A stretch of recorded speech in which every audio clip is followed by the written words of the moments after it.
Ready for some controversy? 3 episodes in, and this might be my most controversial episode ever. You be the judge.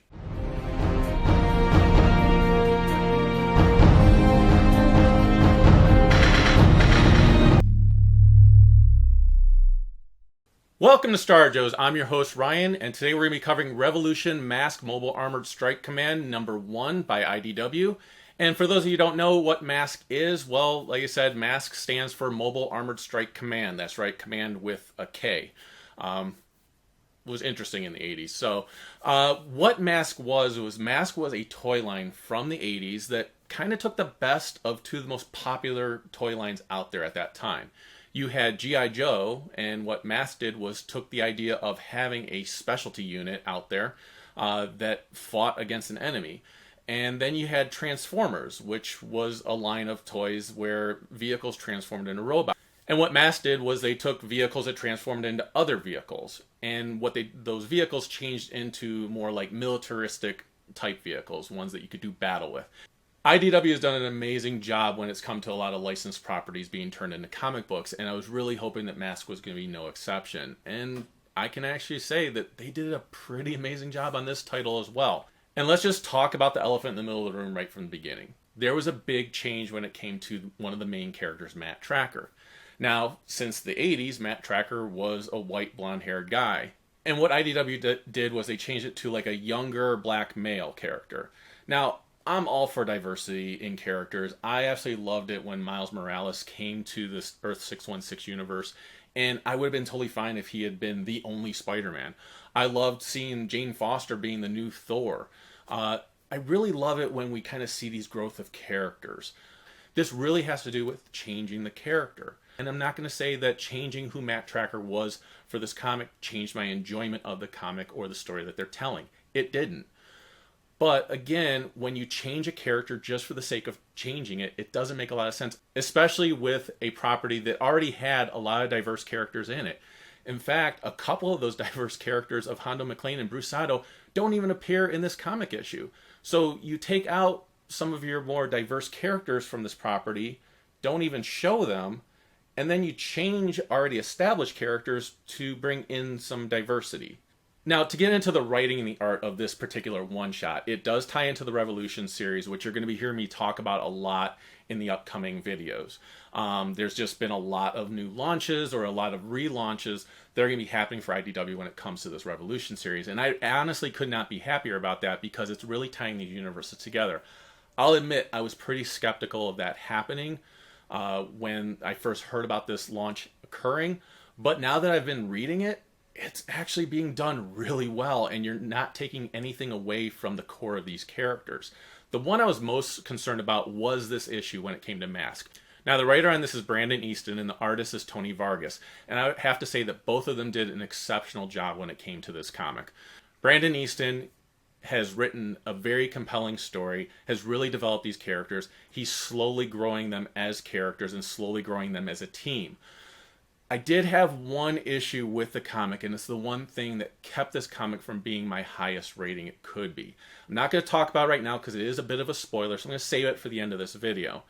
But the design of the characters looks very similar to the 80s design. It's updated, and it should be, but it looks very close to how it did back then. The vehicles are actually done really well. They look very similar, again, to the 80s. In fact, there's a line in the comic where the team makes a comment about the vehicles looking like some old 80s vehicles, and then a little joke is made about that later as well, because they're anything but. Now, one of the main focal points of this issue is Miles Mannheim, who is known as Miles Mayhem. Now, Miles Mayhem is the leader of a group called V.E.N.O.M. It was the opposite of M.A.S.K, and you can kind of already see where the inspiration came from when it came to G.I. Joe inspiring M.A.S.K. You have on G.I. Joe, their enemy is Cobra, and on M.A.S.K, you have Venom. So it seems like a natural fit to kind of bring these properties together. And I think they did it really well. In fact, you do see a lot of nods to G.I. Joe in here, and you do have some crossover of characters, which I think was done brilliantly.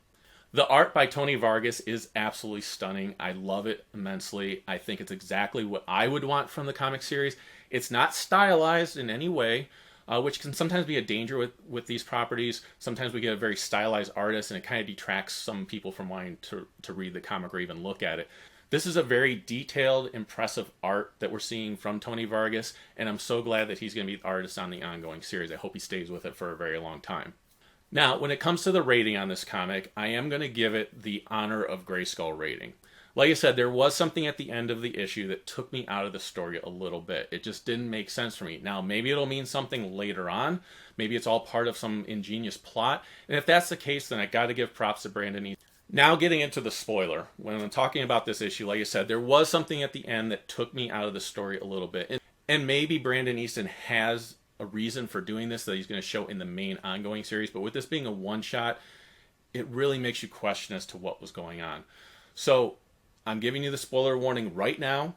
If you have not read the issue yet and you want to, and you don't want the ending to be spoiled, then you want to come back to this video later. Okay, you've been fairly warned. So, at the end of the issue, we've been finding out all along that Miles Mayhem does not believe in Matt Trakker. He does not think that he has what it takes to be part of this M.A.S.K team. We see him conversing with a lot of other members, kind of building up his organization, which of course might turn into being V.E.N.O.M. We do see the name V.E.N.O.M. appearing on a laptop after he has a conversation, but he really doesn't feel that Matt Trakker is going to cut it on this team. Then we flip the page, and then we have Matt Trakker and the rest of the M.A.S.K team showing up at a G.I. Joe base, being introduced to Scarlet, and Miles Mayhem introduces Matt Trakker as the leader of the M.A.S.K team. This came completely out of left field, and I have absolutely no idea why he would do this unless he wants M.A.S.K to fail, which, like I said, could be a story plot that Brandon Easton is setting up for later on in the series. But for this one shot, it really leaves you kind of puzzled as to why he would do this, why he would make this selection. And that's what kind of took me out of the story. I was loving this issue up until that last page where it just absolutely did not make any sense. So I'm hoping I'm proven completely wrong when it comes to this, because again, I want this series to be amazing, and I think it can be amazing, and everything I'm seeing about it shows that it's going to be an amazing series. So I highly do recommend picking it up, especially if you were a M.A.S.K fan from the 80s. Even if you weren't, this is a great introduction of all the characters. So that was my review of Revolution M.A.S.K #1. Let me know in the comments if you read the issue and what you thought about it, and what you thought about the ending. If you haven't read the issue, I'd love to hear what your favorite M.A.S.K character was and what your favorite M.A.S.K vehicle was. I think it's a toy line that a lot of people were looking forward to coming back. Maybe we'll see a toy line coming out from Hasbro really soon. Man, I would love that.